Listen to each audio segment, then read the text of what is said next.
सतजुगवा शिव गुरु आइले कलजुगवा बीतले सतजुगवा शिव गुरु आइले कलजुगवा कलजुग के पूत कपूत हो गईल कलजुग के पूत कपूत हो गई माई बाप घरवा के बोझ हो गईल माई बाप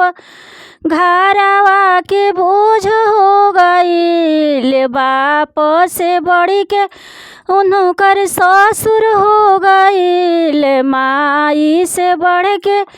उनकर सासु हो गईल कलजुग के पूत कपूत हो गईल कलजुग के पूत कपूत हो गईल बीतले सतजुगवा शिव गुरु आइले कलजुगवा कलजुग के पूत कपूत हो गईल कलजुग के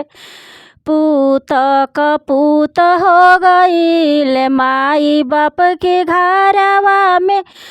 खरची ओराइल माई बाप के घरवा में खरची ओराइल बीबी के होटल में बर्थडे मनावे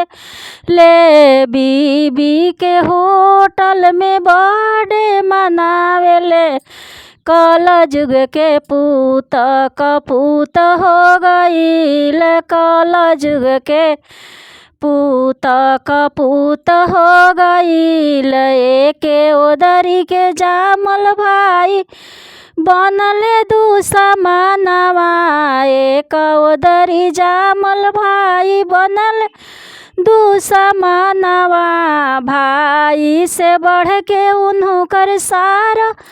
हो गईल भाई से बढ़ के उनकर सारा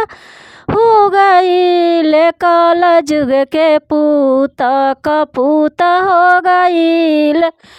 कलजुग के पूत कपूत हो गईल बहिनी से बढ़ी के उनकर साली हो गईल बहिनी से बढ़ी के उनकर